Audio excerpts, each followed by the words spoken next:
Hey guys, welcome back to Andy's Dinosaur Reviews, and today we are back with another brand new Mattel Jurassic World Rebirth release, as this time we've got ourselves the other Gigantic Thrashers. This is the Eotriceratops, and honestly I'm pretty excited to have this one in the line. It's nice to have a new Ceratopsian, also a Ceratopsian you don't see very often, so very cool as far as that goes. And, you know, we don't get too many larger Ceratopsians either, so excited for that reason on top of everything. You can see the packaging is pretty much the standard. We've got the Spino and everything over here like we most often do. And then here, when you turn it around to the back, you see a little sneak peek of the Eotriceratops, as well as the Tyrannotitan down here, who we already do have a review up here on the channel. So if you are interested, again, check out that review. But let's go ahead, pop this open, and check it out. So here is our Eotriceratops in all of its glory, now out of the packaging and looking pretty cool. Looks like the action feature might be somewhat interesting on this one just because of the legs and everything here and how they look. They do have a little extra articulation, it looks like. So let's go ahead and actually bring it up for a closer look. I will say instantly, one thing I'm not a huge fan of about this one is the open mouth. I don't know what it is about Mattel recently and the open mouth look on their Ceratopsians. I don't know what's on the front of that. Maybe some kind of like extra material. But I don't know why they keep doing this, because I felt like it looked fairly awkward on the Pseudoceratops, and now here, same thing again for the Eotriceratops. It does look awkward yet again, kind of gives it the look of it trying to whistle or something. So, I don't know, maybe they should just keep the mouths closed or create articulated jaws for these guys, and I feel like maybe they would fix that issue. I don't know if that's just me or not, but it does look strange to me. The detail on the beak, though, does look pretty nice. We can see the nostrils right there, as well as some pretty decent looking skin texture here for the face. Very different style skin texture as you lead back here above the eye area, as you have kind of larger, rougher scales, and they look pretty good as well. You can see the eye painted with a yellow and a black pupil, and that also looks quite nice. One thing I will say that doesn't look all that nice about this figure is the fact that we didn't paint the nasal horn here. Like, what's the point of painting these two, but not this one? It just seems so silly and out of place to not do that. The detail within the horn is pretty nice, so definitely give them that. Same deal up here, and I think it looks good as far as the paintwork goes up here on the horns, but like, they definitely should have painted that horn and this one at the very least. Like, if you want to neglect the horns there, those like spikes around the frill, whatever, but I would prefer you at least paint these like primary, very obvious horns in the face. As you move up into the frill, you can see again the skin texture looks pretty nice. You've got quite the interestingly shaped frill for this one.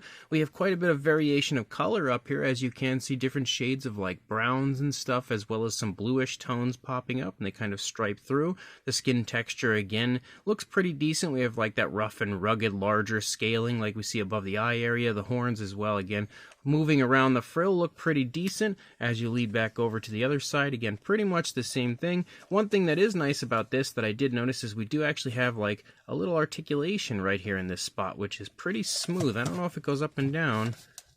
Nope, so just swivels basically, but it allows you to again get some pretty nice head tilts or completely snap the spine of the dinosaur and give it maybe the weirdest look ever, but still pretty nice to have that little extra bit of articulation right there. If we turn it back around and we look at the underside, you can see some pretty interesting coloration pickup, as we have some light browns that start to really pattern all over the underside of this dinosaur, and I think that does look pretty cool. I actually really quite like that. Would have been neat to see the entire back of the dinosaur painted like that, but overall it still looks pretty cool and is also a bit different than most other paint jobs, so I definitely have to give Mattel props as far as that goes. Again, it does look pretty fun overall. Leading up here, now that I've tilted the head, you can see the scales on the back of the neck also look quite nice. As you lead back into the body, though, you see them increase in size and also pick up some osteoderms and stuff here and there. As you lead down into the front leg, again, we can see the musculature of the leg definitely looking nice and strong, but you'll also notice that we have a joint of articulation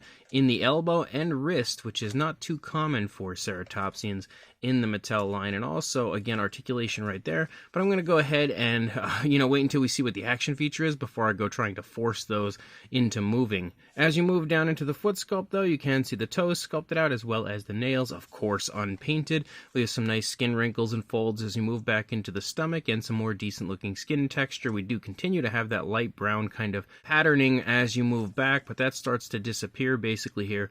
Around the groin area, you can see it's pretty much gone. Also, there's the fax app code if you would like to add this one to your collection, if my camera focuses correctly. But as you move back, you'll see the muscle definition again in the thigh, as well as some more nice-looking scale detail. You've also got a nice big bulging calf muscle. We can see the ankle and everything, as well as the knee. And then a foot sculpt down here with, again, unpainted claws. I don't know why they hate painting the claws, but they always have. And then as you move back even further, again, you've got the tail leading back. You can see a little seam here, and that's obviously how we're going to control the action feature, because I don't see any buttons or anything anywhere else. But once I come to the top, you can see some osteoderms and stuff here throughout the top of the dinosaur. And again, the scale detail looks really, really good, really crisp as you move along. And you do actually have, I think, yep, a little swivel area of articulation right there about halfway through the tail. You can see a nice little turn to the tail, just a slight one if you look at it from behind. And of course, you're going to see pretty much the same thing when you look at it from the opposing side. No real huge differences except for some slight different positioning for the legs. Also, you do have straight up articulation for the rear legs, which is at least a plus, because for the most part, this figure doesn't really have a whole lot of articulation. The only areas it seems like we can really just mess with and articulate ourselves would be the rear legs and this area here in the neck. That's about it, because I think the rest potentially has something to do with the action feature. Yeah, if I push it up, you can see it kind of falls right back down. So let's just go ahead and get a nice feel for the action feature. Oh, I see. So if you push it down, the head goes down. If you push the tail, actually I should say if you push it up, the tail up, the head goes down. If you push the tail down, the head goes up and strikes. But if you twist it, it attacks with the legs. That's actually kind of cool. That's definitely a bit different than, any other ceratopsian we've had previously. So you can kind of rear it up and then have it attack with its legs on top of everything and then attack with its horns. And I should have repositioned the camera because it was not the best angle for that. But if you go ahead and do that again, you can see again how that works, and then the leg kicking action. That's definitely pretty cool. I have to give Mattel props, and I love when they try something new, especially when it succeeds, and that's a pretty neat action feature. As far as the size goes, for a length, you are looking at about 12.5 inches, or right around like 31.5 centimeters. And then for a height to the top of the frill, just shy of 6.5 inches, or a little bit over 16 centimeters. For a size comparison, there is Mr. Papo T-Rex, the Attack Pack Colovosaurus, Robert Muldoon, and the Collect Day Human Being next to our Eotriceratops. And as you can see, it definitely has a pretty nice size to it.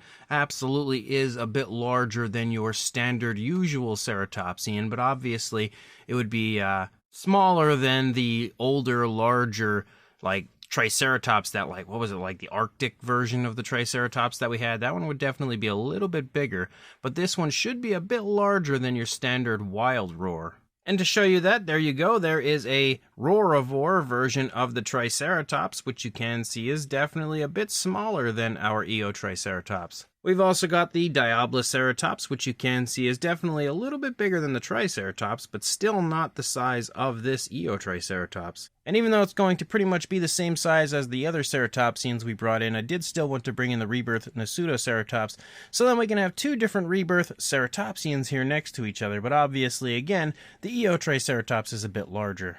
And then one final comparison, as we have the Eotriceratops next to the Lab Lockdown Tyrannosaurus Rex, just to get a good feel as far as the size goes, with the T-Rex taking on a ceratopsian, and they definitely look really, really cool together. So this brand new Mattel Jurassic World Rebirth Gigantic Thrashers Eotriceratops is actually a pretty fun figure. At first I was kind of dismissing it because I didn't think the paint apps looked good, and I felt like the face looked a little weird as far as the sculpt goes. But here in person, in hand, of course, it looks pretty decent, definitely better than I expected. I think the face still looks a little bit awkward and kind of almost like it's whistling again. And the paint apps aren't that great, but they're at least kind of cool. Again, again, a little bit creative. I just wish Mattel would really just apply a little bit more paint application to their figures. Like, it's such a little thing to do, but it would go a long way, like adding in nail paint or just paint running out onto the tail, or even at the very least when it comes to ceratopsians, making sure all of the horns are painted, because that's like my biggest gripe with any of the ceratopsians, and that's pretty much the biggest area that I think always holds them back from being great, is the fact that the paintwork of the faces and the horns and everything, it just never really is that good. And you could see the same case for the Eotriceratops, as there are different horns here missing paint, which do stand out, and honestly stand out in a very big way, I think. Past that, though, again, the sculpt is very nicely done, very highly detailed, and definitely looks really crisp, like most Mattel sculpts usually do. We also have a pretty interesting paint scheme. I like that they've chosen to go kind of like on the underside with coloration, because you don't really see that too often. I would have, again, preferred to see that color run out into the tail, or even transition to a different tone of color running out into the tail, but it's not the end of the world, I guess. It does look pretty good as far as the actual application of the paint and everything goes, for the most part, when it comes to toy form. Really wish they had painted nails on it, but it is what it is. It does have a little bit of articulation, not a whole lot, but it does make up for that lack of articulation with a pretty cool action feature that I think, again, is definitely unique and fresh compared to some of the others. Of course, the head striking action is pretty much the run-of-the-mill action feature for Mattel nowadays, but the legs moving and kicking is definitely new and quite interesting. So if you are interested in adding this one to your collection, I will include a link in the description to where I purchased mine on Walmart.com. So check that link, grab this if you want it, and like, comment, and subscribe, and I will see you in the next review. Thanks for watching.